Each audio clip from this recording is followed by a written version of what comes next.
Plant kingdom ऐसा chapter है जहां से नीट में डायरेक्ट क्लासिफिकेशन, एग्जाम्पल्स और लाइफ साइकिल वाले क्वेश्चंस बार बार आते हैं। इसलिए आज हम हर लाइन को एनसीईआरटी स्टाइल में समझेंगे। चैप्टर 3 प्लांट किंगडम मतलब ये चैप्टर पौधों के किंगडम यानी प्लांटे की डिटेल्ड क्लासिफिकेशन पर बेस्ड है।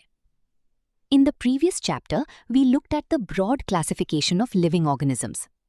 पिछले चैप्टर में हमने लिविंग ऑर्गेनिजम्स की ब्रॉड क्लासिफिकेशन पढ़ी थी under the system proposed by Whittaker 1969। ये क्लासिफिकेशन विटिकर ने 1969 में दिया था, wherein he suggested the 5 kingdom classification viz Monera, Protista, Fungi, Animalia and Plantae। विटिकर ने ऑर्गेनिजम्स को 5 किंगडम्स में बांटा, मोनेरा, प्रोटिस्टा, फंजाई, एनिमेलिया और Plantae. In this chapter, we will deal in detail with further classification within Kingdom Plantae। इस chapter में हम kingdom Plantae की अंदर की डिटेल्ड क्लासिफिकेशन पढ़ेंगे, popularly known as the plant kingdom. Kingdom Plantae को ही आम भाषा में प्लांट किंगडम कहा जाता है। We must stress here that our understanding of the plant kingdom has changed over time। यहाँ इंपॉर्टेंट पॉइंट है कि प्लांट किंगडम को समझने का तरीका समय के साथ बदलता गया। Fungi and members of the Monera and Protista having cell walls have now been excluded from Plantae। पहले फंजाई, मोनेरा और प्रोटिस्टा के कुछ सेल वॉल वाले ऑर्गेनिजम्स को प्लांट्स में रख दिया जाता था, लेकिन अब उन्हें प्लांटे से बाहर कर दिया गया है। दो earlier classifications placed them in the same kingdom. पुराने क्लासिफिकेशन सिस्टम्स में इन्हीं प्लांट्स के साथ रखा जाता था। So, the cyanobacteria that are also referred to as blue-green algae are not algae anymore। इसीलिए साइनोबैक्टीरिया जिन्हें ब्लू ग्रीन एल्गी कहा जाता था, अब ट्रू एल्गी नहीं माने जाते। In this chapter we will describe algae, bryophytes, pteridophytes, gymnosperms and angiosperms under Plantae. इस चैप्टर में हम प्लांटे के अंदर 5 ग्रुप्स पढ़ेंगे, एल्गी, ब्रायोफाइट्स, टेरिडोफाइट्स, जिम्नोस्पर्म्स और angiosperms. Let us also look at classification within angiosperms. अब हम angiosperms यानी फ्लावरिंग प्लांट्स के अंदर की क्लासिफिकेशन भी समझेंगे। To understand some of the concerns that influenced the classification systems over the years. इससे हमें पता चलेगा कि क्लासिफिकेशन बनाते समय साइंटिस्ट किन बातों को ध्यान में रखते थे। The earliest systems of classification used only gross superficial morphological characters. सबसे पुराने क्लासिफिकेशन सिस्टम्स सिर्फ बाहरी दिखने वाले कैरेक्टर्स पर बेस्ड थे, such as habit, colour, number and shape of leaves etcetera, जैसे प्लांट की हैबिट, कलर, लीव्स की संख्या और शेप आदि। They were based mainly on vegetative characters और ऑन द एंड्रोशियम स्ट्रक्चर। ये सिस्टम्स मेनली वेजिटेटिव कैरेक्टर्स या एंड्रोशियम यानी मेल रिप्रोडक्टिव पार्ट की स्ट्रक्चर पर बेस्ड थे। सिस्टम गिवन बाय लिनेयस, ऐसा सिस्टम लिनेयस ने दिया था। सच सिस्टम्स वर आर्टिफिशियल, ऐसे सिस्टम्स को आर्टिफिशियल क्लासिफिकेशन कहा गया। They separated the closely related species since they were based on a few characteristics। क्योंकि ये केवल कुछ फीचर्स पर बेस्ड थे, इसलिए क्लोजली रिलेटेड स्पीशीज भी अलग अलग ग्रुप्स में चली जाती थीं। Also the artificial systems give equal weightage to vegetative and sexual characteristics. Artificial systems में वेजिटेटिव और सेक्सुअल कैरेक्टर्स को बराबर इंपॉर्टेंस दी गई। This is not acceptable since we know that often the vegetative characters are more easily affected by environment. ये सही नहीं था क्योंकि वेजिटेटिव कैरेक्टर्स एनवायरनमेंट से जल्दी बदल जाते हैं। As against this natural classification systems developed. इसके बाद नेचुरल क्लासिफिकेशन सिस्टम्स आए which were based on natural affinities among the organisms। Natural system organisms की नेचुरल सिमिलैरिटीज और रिलेशनशिप्स पर बेस्ड था। आज हम एनसीईआरटी की इस पेज को ऐसे समझेंगे कि आपको एक भी लाइन रटनी नहीं पड़ेगी, सब कॉन्सेप्ट दिमाग में क्लियर हो जाएगा। Not only the external features, but also internal features like ultrastructure, anatomy, embryology, and phytochemistry। Classification केवल बाहरी लक्षणों पर नहीं, बल्कि अंदर के लक्षणों जैसे cell structure, anatomy, embryo development और प्लांट केमिकल्स पर भी आधारित होता है। Such a classification for flowering plants was given by George Bentham and Joseph Dalton Hooker। Flowering plants का क्लासिफिकेशन बेंथम और हुकर ने दिया था। ये नीट के लिए बहुत इंपॉर्टेंट है। At present phylogenetic classification systems based on evolutionary relationships between the various organisms are acceptable। आज के समय में क्लासिफिकेशन ऑर्गेनिजम्स की एवोल्यूशन यानी विकास और उनकी आपसी संबंधों के आधार पर किया जाता है। This assumes that organisms belonging to the same taxa have a common ancestor. एक ही ग्रुप टैक्सा की सभी ऑर्गेनिजम्स का एक ही कॉमन एंसेस्टर होता है। We now use information from many other sources too to help resolve difficulties in classification. Classification को सही करने के लिए अब कई सोर्सेज से इंफॉर्मेशन ली जाती है। These become more important when there is no supporting fossil evidence. जब फॉसिल एविडेंस नहीं मिलता तब ये मेथड्स और भी ज्यादा इंपॉर्टेंट हो जाते हैं। Numerical taxonomy, which is now easily carried out using computers, is based on all observable characteristics. Numerical taxonomy में सभी observable features को computers की मदद से analyze किया जाता है। Number and codes are assigned to all the characters and the data are then processed. Her character को number और code दिया जाता है और फिर data को process किया जाता है। In this way, each character is given equal importance and at the same time, hundreds of characters can be considered. इस मेथड में हर फीचर को बराबर इंपॉर्टेंस मिलती है और एक साथ कई फीचर्स एनालाइज किए जाते हैं। Cytotaxonomy that is based on cytological information like chromosome number, structure, behaviour. Cytotaxonomy में क्लासिफिकेशन क्रोमोसोम्स के आधार पर होता है, जैसे उनका नंबर, स्ट्रक्चर और behaviour. And chemotaxonomy that uses the chemical constituents of the plant to resolve confusions are also used by taxonomists these days. Chemotaxonomy में प्लांट्स की केमिकल कंपाउंड्स का उपयोग करके क्लासिफिकेशन किया जाता है।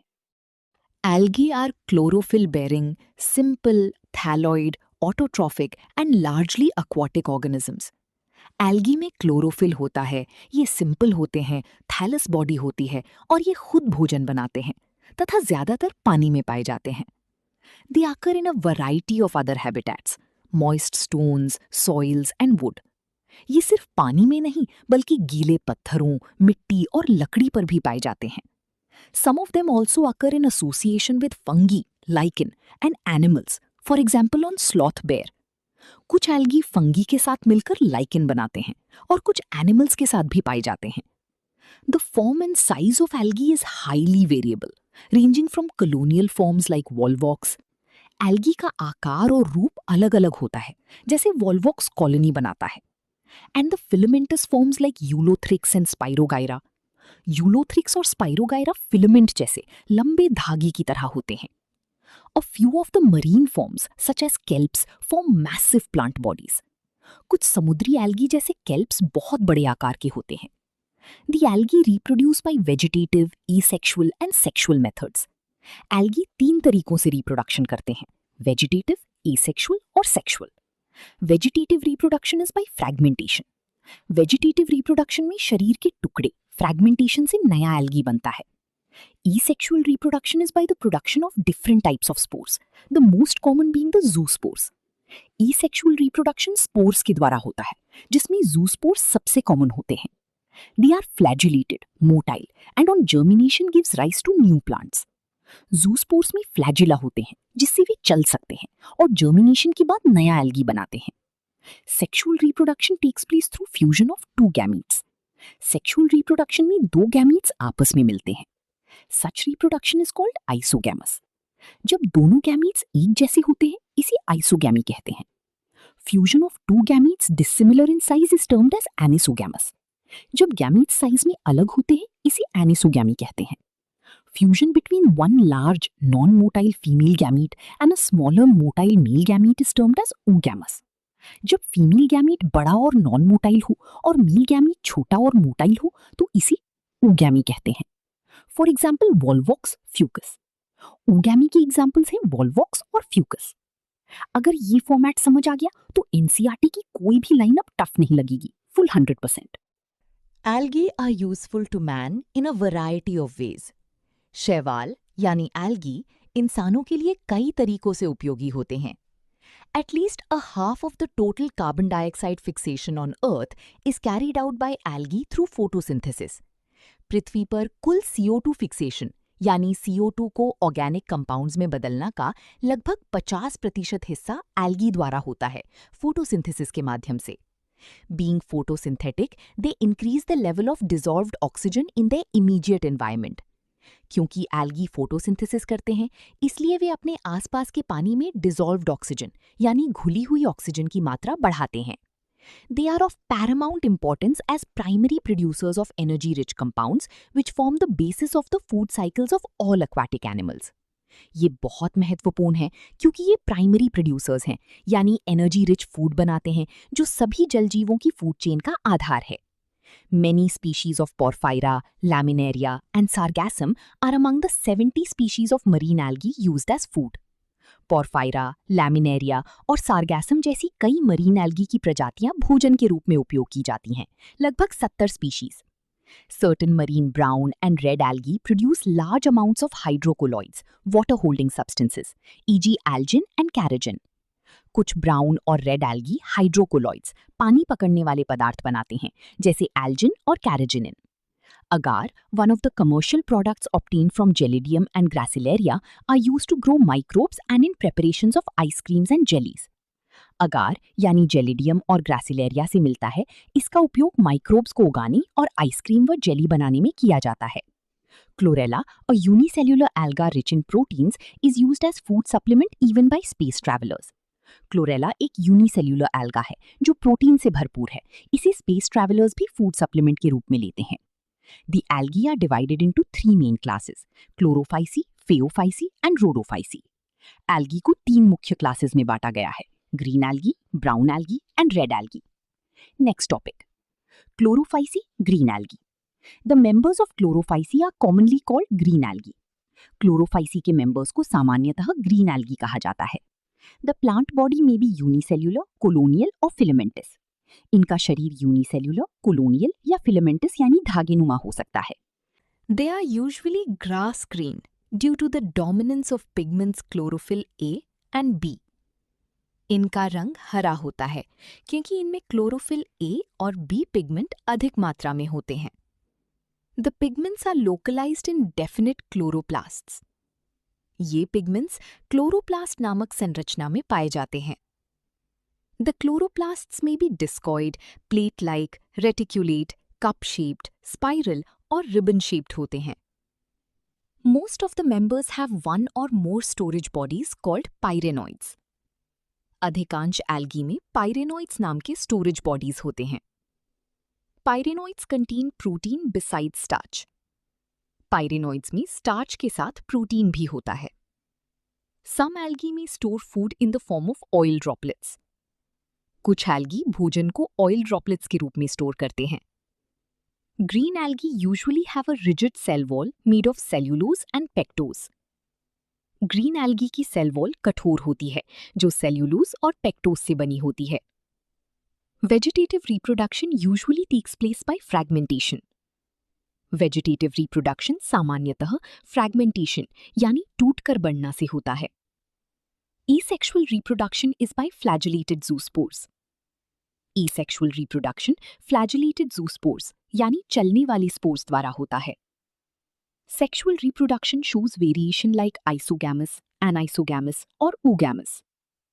Sexual reproduction 3 प्रकार का हो सकता है.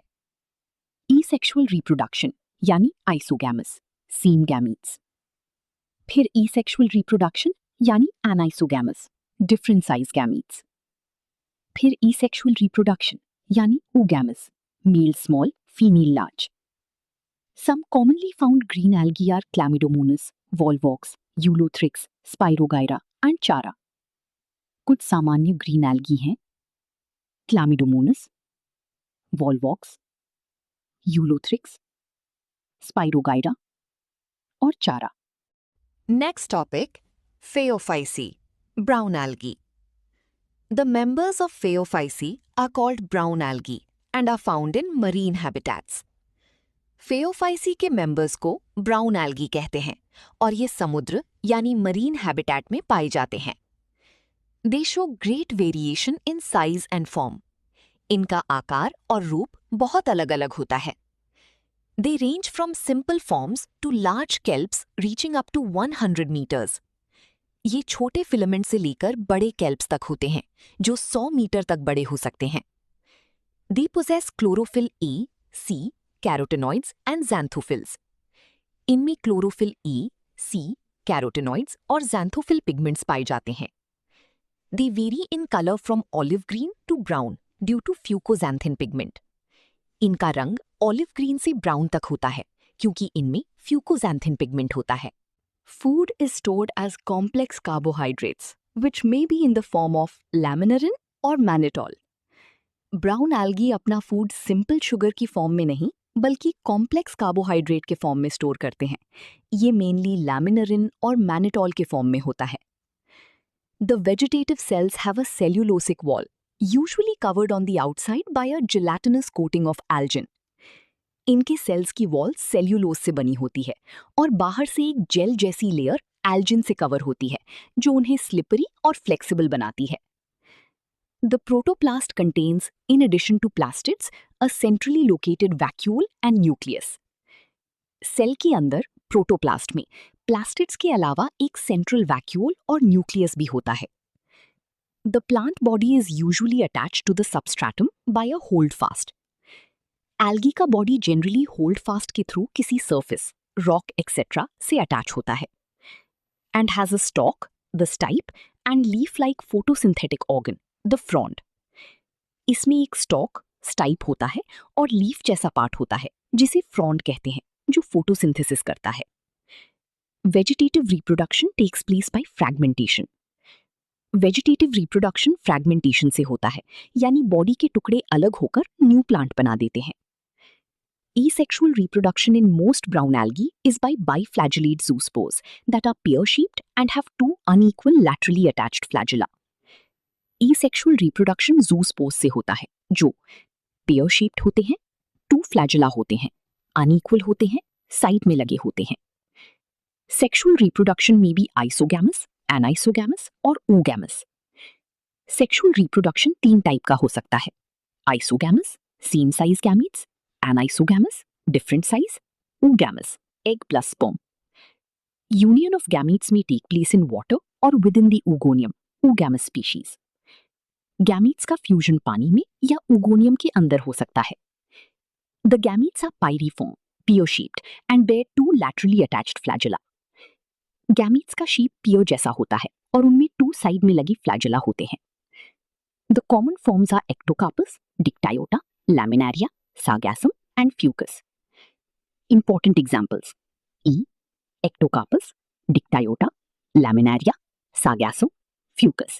Meat important. Next topic, Rhodophyceae, red algae. The members of Rhodophyceae are commonly called red algae because of the predominance of the red pigment phycoerythrin in their body. Rhodophyceae को red algae कहते हैं क्योंकि इनमें phycoerythrin pigment ज्यादा होता है जो red colour देता है। Majority of the red algae are marine with greater concentrations found in the warmer areas. ज्यादातर red algae समुद्र में मिलते हैं, especially गर्म areas में। They occur in both well-lighted regions close to the surface of water and also at great depths in oceans where relatively little light penetrates. ये algae surface के पास भी मिलते हैं और deep ocean में भी, जहां लाइट कम होती है। Phycoerythrin लो लाइट में भी काम करता है। The red thalli of most of the red algae are multicellular. इनका body, thallus, mostly multicellular होता है। Some of them have complex body organization. कुछ red algae का body structure complex भी होता है। The food is stored as Floridian starch, which is very similar to amylopectin and glycogen in structure. Food Floridian starch की form में store होता है, जो amylopectin और glycogen जैसा होता है। The red algae usually reproduce vegetatively by fragmentation. Vegetative reproduction fragmentation से होता है।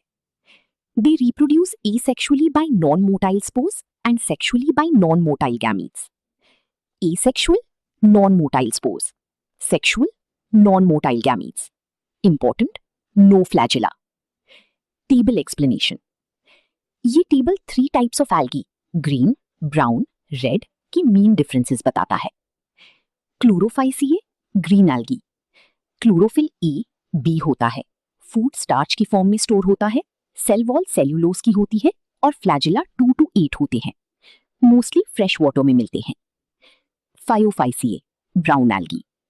Chlorophyll E, C plus fucoxanthin होता है, फूड लैमिनारिन और मैनिटोल होता है, cell wall cellulose plus algin की होती है, 2 अनइक्वल फ्लैजिला होते हैं, मोस्टली मरीन, सी में मिलते हैं।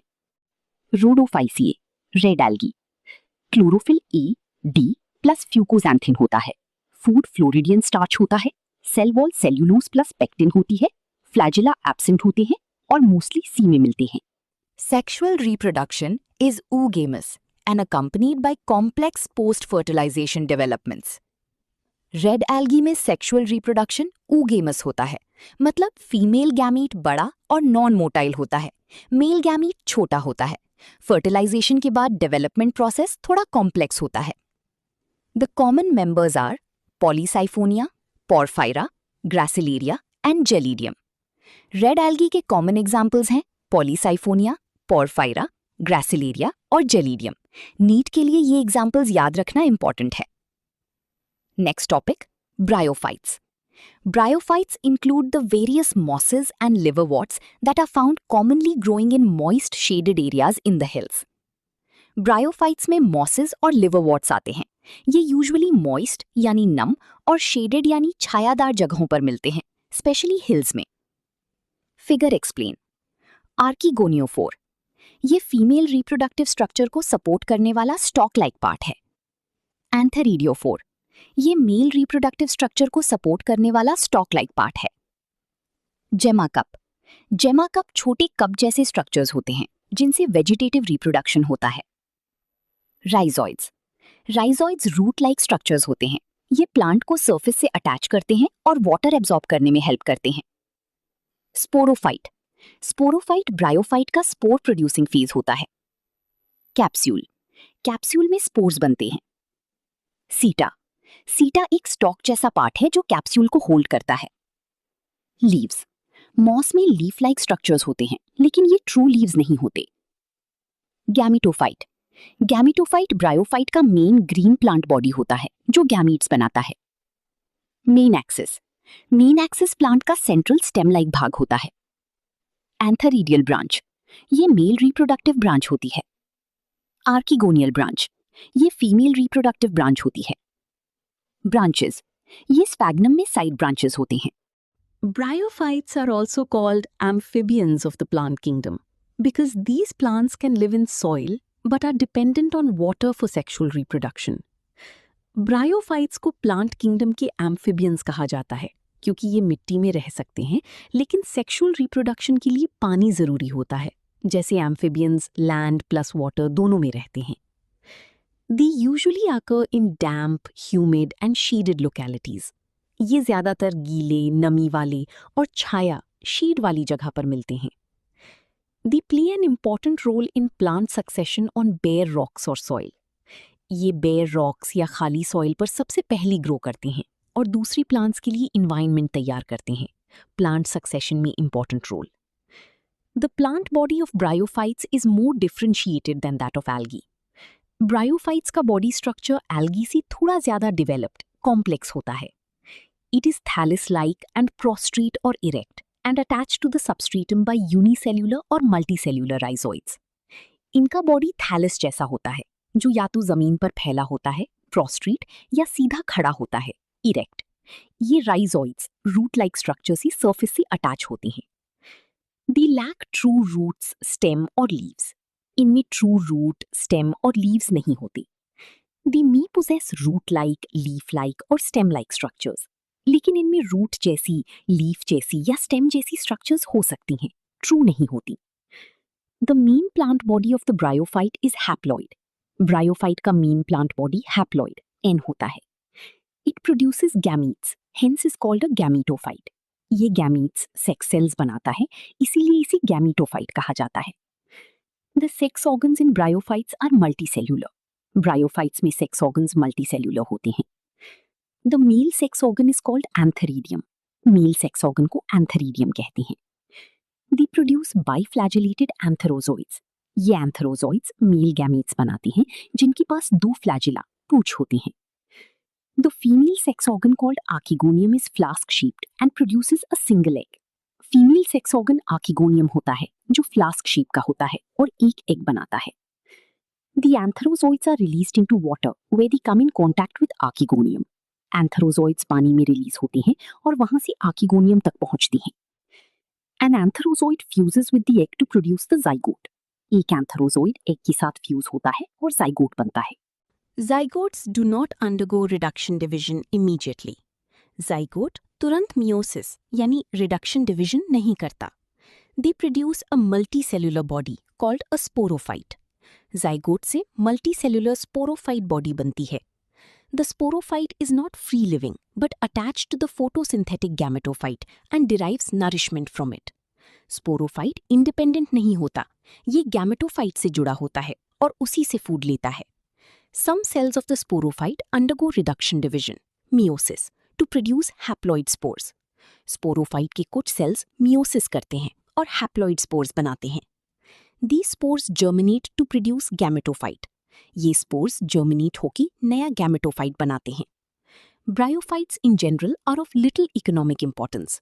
Bryophytes का economic importance कम होता है, लेकिन कुछ useful होते हैं. But some mosses provide food for herbaceous mammals, birds and other animals. कुछ mosses animals के लिए food का source होती हैं. Species of sphagnum provide peat used as fuel and packing material. Sphagnum moss से peat बनता है, जो fuel और packing material में use होता है. Because of their capacity to hold water, क्योंकि ये बहुत ज़्यादा water hold कर सकते हैं. Mosses along with lichens are the first organisms to colonize rocks. Mosses और lichens सबसे पहले rocks पर grow करते हैं and hence are of great ecological importance. इसलिए ये ecologically बहुत important हैं. They decompose rocks making the substrate suitable for growth of higher plants. ये rocks को तोड़कर soil बनाते हैं जिससे दूसरे plants grow कर सकें. Since mosses form dense mats on the soil, mosses soil पर dense layer बना लेते हैं. They reduce the impact of falling rain and prevent soil erosion. ये rain का impact कम करते हैं और soil erosion रोक देते हैं. The bryophytes are divided into liverworts and mosses. Bryophytes को दो groups में divide किया जाता है. 1. Liverworts, 2. Mosses. Next topic, liverworts. The liverworts grow usually in moist, shady habitats. Liverworts गीले और shady areas में grow करते हैं. Banks of streams, marshy ground, damp soil. ये नदी के किनारे, दलदल वाली जगह और गीली मिट्टी में मिलते हैं. The plant body of a liverwort is thalloid. Example, Marchantia. Liverwort का body thallus type होता है, जैसे Marchantia. The thallus is dorsiventral and closely oppressed to the substratum. Thallus ऊपर नीचे different होता है, dorsiventral और surface से चिपका होता है. The leafy members have tiny leaf-like appendages in 2 rows. Leafy liverworts में छोटी leaf-like structures होती हैं, जो 2 rows में होती हैं. Asexual reproduction by fragmentation और gemmy. Asexual reproduction, fragmentation या gemmy से होता है. Gemmy are green, multicellular, asexual buds. Gemmy green और multicellular buds होते हैं, जो new plant बनाते हैं. Develop in gemma cups located on the thalli. ये gemma cups में बनते हैं, जो thallus पर होते हैं. The gemmy become detached and germinate to form new individuals. Gemmy अलग होकर germinate करते हैं और नया plant बना देते हैं. Organs are produced either on the same or on different thalli. Sex organs एक ही plant body पर भी बन सकते हैं या अलग-अलग plant bodies पर भी. The sporophyte is differentiated into a foot, seta and capsule. Sporophyte 3 भागों में बटा होता है, foot, seta और capsule. After meiosis, spores are produced within the capsule. Meiosis के बाद capsule के अंदर spores बनते हैं. These spores germinate to form free-living gametophytes. ये spores germinate होकर नए स्वतंत्र gametophyte बनाते हैं. Next topic, mosses. The predominant stage of the life cycle of a moss is the gametophyte, which consists of 2 stages. Moss की life cycle में सबसे मुख्य stage gametophyte होती है और इसकी 2 stages होती हैं. The first stage is the protonema stage, which develops directly from a spore. पहली stage protonema होती है, जो सीधे spore से बनती है. It is a creeping, green, branched and frequently filamentous stage. Protonema जमीन पर फैलने वाली, हरी, शाखाओं वाली और अक्सर धागे जैसी structure होती है. The second stage is the leafy stage, which develops from the secondary protonema as a lateral bud. दूसरी स्टेज लीफी स्टेज होती है, जो सेकेंडरी प्रोटोनीमा से साइड बड के रूप में बनती है। They consist of upright slender axis bearing spirally arranged leaves. इसमें पतली सीधी स्टेम लाइक एक्सिस होती है, जिस पर पत्तियां स्पाइरल अरेंजमेंट में लगी होती हैं। They are attached to the soil through multicellular and branched rhizoids. ये सॉइल से मल्टीसेल्युलर ब्रांच्ड राइजोइड्स द्वारा जुड़े रहते हैं। This stage bears the sex organs. इसी लीफी स्टेज पर सेक्स ऑर्गन्स बनते हैं। Vegetative reproduction in mosses is by fragmentation and budding in the secondary protonema. Moss में वेजिटेटिव रिप्रोडक्शन फ्रैगमेंटेशन और सेकेंडरी प्रोटोनीमा में बडिंग द्वारा होता है। In sexual reproduction, the sex organs antheridia and archegonia are produced at the apex of the leafy shoots. Sexual reproduction में male organ antheridia और female organ archegonia leafy shoots की tip पर बनते हैं. After fertilization, the zygote develops into a sporophyte consisting of a foot, seta and capsule. Fertilization के बाद zygote sporophyte बनाता है, जिसमें foot, seta और capsule होते हैं. The sporophyte in mosses is more elaborate than that in liverworts. मोसिस का sporophyte लिवरवोर्ट्स की तुलना में ज्यादा डेवलप्ड होता है। The capsule contains spores. Capsule के अंदर स्पोर्स होती हैं। Spores are formed after meiosis. Spores meiosis के बाद बनते हैं। The mosses have an elaborate mechanism of spore dispersal. Mosses में स्पोर्स को फैलाने का अच्छा और डेवलप्ड मैकेनिज्म होता है। Common examples of mosses are funaria, polytrichum and sphagnum. Mosses के कॉमन एग्जाम्पल्स हैं फ्यूनेरिया, पॉलीट्राइकम और sphagnum. Next topic, pteridophytes. The pteridophytes include हॉर्सटेल्स and ferns. Pteridophytes में हॉर्सटेल्स और फर्न्स शामिल होते हैं। Pteridophytes are used for medicinal purposes and as soil binders. Pteridophytes का use medicines बनाने में और सॉइल को बाइंड करने में होता है। They are also frequently grown as ornamentals. इन्हें डेकोरेशन के लिए ornamental plants की तरह भी उगाया जाता है। Evolutionarily, they are the first terrestrial plants to possess vascular tissues, xylem and phloem. Evolution के हिसाब से ये पहली land plants हैं जिनमें vascular tissues यानी xylem और phloem पाए जाते हैं। You shall study more about these tissues in chapter 6. In tissues के बारे में आप चैप्टर 6 में डिटेल में पढ़ेंगे। The pteridophytes are found in cool, damp, shady places, though some may flourish well in sandy soil conditions. Pteridophytes mostly ठंडी, नम और छायादार जगहों पर मिलते हैं, लेकिन कुछ सैंडी सॉइल में भी अच्छे से ग्रो करते हैं। You may recall that in bryophytes, the dominant phase in the life cycle is the gametophytic plant body. Bryophytes में मीन या डोमिनेंट फेज गैमेटोफाइट होता है। However, in pteridophytes, the mean plant body is a sporophyte, which is differentiated into true root, stem and leaves. लेकिन pteridophytes में mean plant body sporophyte होती है, जिसमें true root, stem और leaves होते हैं। These organs possess well-differentiated vascular tissues. In organs में properly developed vascular tissues पाए जाते हैं। The leaves in Pteridophyta are small, microphyles, as in Selaginella, or large, macrophyles, as in ferns. Pteridophytes की leaves छोटी हो सकती हैं, जैसे Selaginella में, या बड़ी हो सकती हैं, जैसे ferns में. The sporophytes bear sporangia that are subtended by leaf-like appendages called sporophylls. Sporophyte पर sporangia होते हैं, जो leaf-like structures sporophylls से जुड़े होते हैं. In some cases, sporophytes may form distinct compact structures called strobili or cones. कुछ plants में sporophytes मिलकर compact structures बनाते हैं, जिन्हें strobili या cones कहते हैं. The sporangia produce spores by meiosis in spore mother cells. Sporangia में spore mother cells meiosis करके spores बनाते हैं. The spores germinate to give rise to inconspicuous, small but multicellular. Spores germinate होकर छोटे, कम दिखाई देने वाली लेकिन मल्टीसेल्यूलर गैमेटोफाइट बनाते हैं।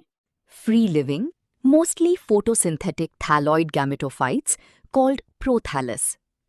ये फ्री लिविंग यानी स्वतंत्र रहने वाले, ज्यादातर फोटोसिंथेसिस करने वाले थैलस जैसे गैमेटोफाइट होते हैं, जिन्हें प्रोथैलस कहते हैं। These gametophytes require cool, damp, shady places to grow. ये गैमेटोफाइट ठंडी, नम यानी गीली और छायादार जगहों पर ही अच्छे से बढ़ते हैं। Because of this specific restricted requirement and the need for water for fertilization, the spread of living pteridophytes is limited and restricted to narrow geographical regions. क्योंकि इन्हें खास एनवायरनमेंट यानी ठंडी नम जगह चाहिए और फर्टिलाइजेशन के लिए पानी जरूरी होता है, इसलिए टेरिडोफाइट्स सीमित जगहों यानी रिस्ट्रिक्टेड एरियाज में ही पाए जाते हैं। The gametophytes bear male and female sex organs called antheridia and archegonia respectively. Gametophyte पर मेल सेक्स ऑर्गन एंथेरिडिया और फीमेल सेक्स ऑर्गन आर्किगोनिया पाए जाते हैं। Water is required for transfer of antherozoids, the male gametes released from the antheridia, to the mouth of archegonium. Male gametes antherozoids को antheridia से archegonium तक पहुंचाने के लिए पानी जरूरी होता है। Fusion of male gamete with the egg present in the archegonium result in the formation of zygote. Male gamete और egg की मिलन यानी fusion से zygote बनता है। Zygote thereafter produces a multicellular, well-differentiated sporophyte, which is the dominant phase of the pteridophytes. Zygote आगे चलकर एक multicellular और अच्छी तरह विकसित sporophyte बनाता है, जो pteridophytes की mean यानी dominant stage होती है। In majority of the pteridophytes, all the spores are of similar kinds. Such plants are called homosporous. अधिकतर pteridophytes में सभी spores एक जैसे होते हैं। ऐसे plants को homosporous कहते हैं। Genera like Selaginella and Salvinia, which produce two kinds of spores, macro, large, and micro, small spores, are known as heterosporous. कुछ प्लांट्स जैसे Selaginella और Salvinia दो प्रकार की स्पोर्स बनाते हैं, बड़ी मैक्रो और छोटी माइक्रो, इन्हें हेटेरोस्पोरस कहते हैं। The megaspores and microspores germinate and give rise to female and male gametophytes respectively. Megaspores से फीमेल गैमेटोफाइट और माइक्रोस्पोर्स से मेल गैमेटोफाइट बनते हैं। The female gametophytes in these plants are retained on the parent sporophytes for variable periods. In plants में female gametophyte कुछ समय तक parent sporophyte पर ही बना रहता है। The development of the zygotes into young embryos take place within the female gametophytes. zygote का embryo में विकास फीमेल गैमेटोफाइट के अंदर ही होता है। This event is a precursor to the seed habit, considered an important step in evolution. ये प्रक्रिया seed बनने की शुरुआत, सीड हैबिट की ओर पहला कदम है, जो एवोल्यूशन में बहुत महत्वपूर्ण है। The pteridophytes are further classified into 4 classes: Psilopsida, Psilotum, Lycopsida, Selaginella, Lycopodium, Sphenopsida, Equisetum, and Pteropsida, Dryopteris, Pteris, Adiantum. Pteridophytes को 4 क्लासेस में बांटा गया है: साइलोप्सिडा, लाइकोप्सिडा, स्फेनोप्सिडा और Pteropsida. Next topic, gymnosperms. The gymnosperms, जिम्नोस naked, sperma seeds, are plants in which the ovules are not enclosed by any ovary wall and remain exposed both before and after fertilization. Gymnosperms ऐसे plants होते हैं जिनके ovules किसी ovary wall से ढके नहीं होते, यानी ये खुले, नेकेड रहते हैं। The seeds that develop post-fertilization are not covered, i.e. are naked. Fertilization के बाद बनने वाली सीड्स भी ढके हुए नहीं होते, यानी नेकेड रहते हैं। Gymnosperms include medium size trees और tall trees and shrubs. Gymnosperms में मध्यम आकार के पेड़, बड़े पेड़ और श्रब्स शामिल होते हैं। One of the gymnosperms, the giant redwood tree sequoia, is one of the tallest tree species. Gymnosperm का एक एग्जाम्पल सिकोया है, जो दुनिया की सबसे ऊंचे पेड़ों में से एक है। The roots are generally tap roots. इनकी रूट्स आमतौर पर टैप रूट होती हैं। Roots in some genera have fungal association in the form of mycorrhiza, Pinus, while in some others, Cycas, small specialized roots called coralloid roots are associated with N2 fixing cyanobacteria. कुछ plants जैसी Pinus में roots fungus के साथ मिलकर mycorrhiza बनाते हैं, और कुछ जैसी साइकस में स्पेशल रूट्स होते हैं जिन्हें कोरोलॉइड रूट्स कहते हैं, जो नाइट्रोजन फिक्सिंग बैक्टीरिया के साथ जुड़े होते हैं। The stems are unbranched, Cycas, और ब्रांच्ड, पाइनस, सेड्रस। स्टेम कुछ प्लांट्स में बिना शाखाओं, साइकस, की होती है और कुछ में शाखाओं वाली, पाइनस, सेड्रस, होती है। The leaves may be simple और कंपाउंड। लीव्स सिंपल भी हो सकती हैं और कंपाउंड भी। In Cycas the pinnate leaves persist for a few years. Cycas में पिनीट लीव्स कई सालों तक बनी रहती हैं।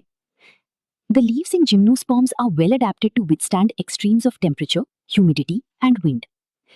जिम्नोस्पर्म्स की लीव्स एक्सट्रीम कंडीशंस, ज्यादा गर्मी, ठंड, हवा को सहने के लिए अडेप्टेड होती हैं। In conifers the needle like leaves reduce the surface area. Conifers में नीडल जैसी लीव्स सर्फेस एरिया कम करती हैं। Their thick cuticle and sunken stomata also help to reduce water loss. इनकी मोटी क्यूटिकल और अंदर धसी हुई स्टोमेटा वाटर लॉस को कम करने में मदद करती हैं। The gymnosperms are heterosporous. They produce haploid microspores and megaspores. Gymnosperms heterosporous होते हैं, यानी ये दो तरह के स्पोर्स बनाते हैं, माइक्रोस्पोर्स और मेगास्पोर्स, दोनों हैप्लॉइड होते हैं। The two kinds of spores are produced within sporangia that are borne on sporophylls. ये दोनों स्पोर्स स्पोरांजिया के अंदर बनते हैं और स्पोरांजिया स्पोरोफिल्स पर लगे होते हैं, which are arranged spirally along an axis to form lax और compact strobili और cones. ये स्पोरोफिल्स एक एक्सिस के चारों ओर स्पाइरल तरीके से लगे होते हैं और मिलकर कोन्स या स्ट्रोबिलाई बनाते हैं। The strobili bearing microsporophylls and microsporangia are called microsporangiate और male strobili. जिस कोन में माइक्रोस्पोरोफिल्स और माइक्रोस्पोरांजिया होते हैं उसे मेल कोन या मेल स्ट्रोबिलस कहते हैं। The microspores develop into a male gametophytic generation, which is highly reduced and is confined to only a limited number of cells. Microspores आगे चलकर मेल गैमेटोफाइट बनाते हैं, जो बहुत छोटा होता है और केवल कुछ सेल्स तक सीमित रहता है। This reduced gametophyte is called a pollen grain. इसी छोटे मेल गैमेटोफाइट को pollen grain कहते हैं। The development of pollen grains take place within the microsporangia. Pollen grains का development microsporangia के अंदर होता है। The cones bearing megasporophylls with ovules और megasporangia are called macrosporangiate और madrophylls कहते हैं। The male और female cones और strobili are called macrosporangiate और madrophylls कहते हैं। The male और female cones और strobili may be born on the same tree, Pinus. Male और female cone एक ही ट्री पर भी हो सकते हैं, जैसे Pinus में। However, in Cycas, male cones and megasporophylls are born on different trees. लेकिन साइकस में मेल कोन और मेगास्पोरोफिल्स अलग-अलग ट्रीज पर पाए जाते हैं। The megaspore mother cell is differentiated from one of the cells of the nucellus. Megaspore mother cell nucellus की किसी एक सेल से बनती है। The nucellus is protected by envelopes and the composite structure is called an ovule. Nucellus को protective layers cover करती हैं और इस पूरी स्ट्रक्चर को ओव्यूल कहते हैं। The ovules are borne on megasporophylls, which may be clustered to form the female cones. Ovules megasporophylls पर लगे होते हैं और ये मिलकर फीमेल कोन्स बना सकती हैं। The megaspore mother cell divides meiotically to form 4 megaspores. Megaspore mother cell meiosis करके 4 megaspores बनाती है। One of the megaspores enclosed within the megasporangium develops into a multicellular female gametophyte that bears 2 or more archegonia of female sex organs.